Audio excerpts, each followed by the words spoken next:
Bonjour, c'est Jean-Pierre, un compagnon de route, un apprenti de Jésus. Vous savez, la Bible, c'est pas un vieux truc poussiéreux pour grand-mère, hein, même si c'est aussi pour les grands-mères.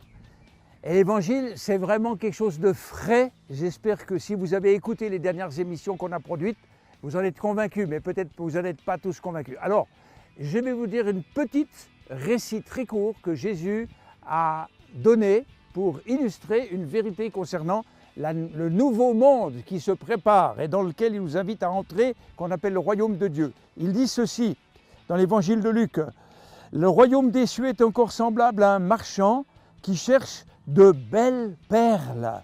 Il a trouvé une perle de grand prix et il est allé vendre tout ce qu'il avait et il l'a acheté. » Eh bien, quand nous découvrons l'Évangile, quand nous découvrons le prix que Dieu a payé lorsqu'il nous a donné Jésus, pour nous personnellement, mais aussi pour toute l'humanité, c'est une perle. Et nous sommes dans la position de ce marchand qui cherchait vraiment le nec plus ultra dans la bijouterie.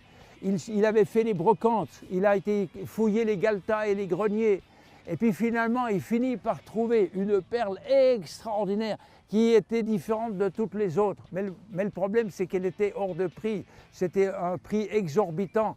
Il se dit, qu'est-ce que je fais? J'aimerais l'acquérir, mais je n'ai pas les sous. Alors, il prend une décision. Il dit, allez, je vais vendre tout ce que j'ai, même les choses les plus valables. Je vends tout. Et avec cet argent, je vais acheter cette perle, parce que là, je pourrais l'acheter. Et il l'aime tellement, il l'estime tellement supérieur à tout le reste, qu'il est prêt à se défaire de tout pour ça. Moi, c'est mon expérience. Quand j'ai découvert qui était Jésus-Christ, je peux vous dire que j'ai découvert la perle de grand prix. Et quand je l'ai découvert, j'ai décidé que ma vie serait complètement à lui, que je le suivrai tous les jours. Vous pouvez avoir n'importe quel métier, c'est pas important, il n'y a pas besoin d'être pasteur ou évangéliste pour faire ça. N'importe qui peut le vivre là où il est, dans sa vie normale. Mais on n'est pas des voleurs, pour l'acquérir, il faut un prix. Et ce prix, eh bien c'est quoi? D'une part, c'est Dieu qui a payé ce prix, puisque cette perle, d'un côté, elle est gratuite.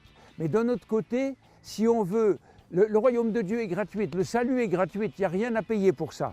Mais par contre, si on veut aller plus loin, si on veut connaître qu'est-ce que c'est le royaume de Dieu, si on veut expérimenter cette nouvelle vie, si on veut recevoir une sagesse nouvelle qui nous permet de vivre selon des critères qui ne sont pas ceux qu'on voit d'habitude, une vie précieuse de lumière qui va apporter la vie autour de nous, là il y a un prix à payer. Et ce prix à payer, c'est de dire je préfère ça à tout le reste. Et si je dois renoncer à ce qu'a fait mes passions autrefois, à ce qui m'a rendu esclave, j'accepte volontiers parce que je veux acquérir cette perle-là. Et aujourd'hui, c'est ce que vous pouvez faire, c'est ce que je vous souhaite de mieux. N'hésitez pas sur la dépense parce que vous êtes gagnant à tous les coups. Et celui qui fait ça, il est gagnant sur toute la ligne, même si à un moment donné, il a l'impression, bien sûr, qu'il doit renoncer à certaines choses. Mais avec le recul, moi, j'ai renoncé à l'amour d'une fille, par exemple, parce que je sentais que ce n'était pas juste à un moment donné. J'ai renoncé à une passion exagérée pour la poésie, par exemple. Et je sentais que ce n'était pas juste. Il y a des choses comme ça, pas parce que la poésie n'est pas bonne, non, mais parce qu'à ce moment-là, c'était un esprit qui n'était pas juste. Ce n'était pas l'Esprit de Dieu. Et je n'ai pas regretté cela. J'ai quitté beaucoup de choses pour me consacrer au service de Dieu. Et si vous faites la même chose, vous n'allez pas le regretter dans l'éternité. Au contraire. Que Dieu vous bénisse.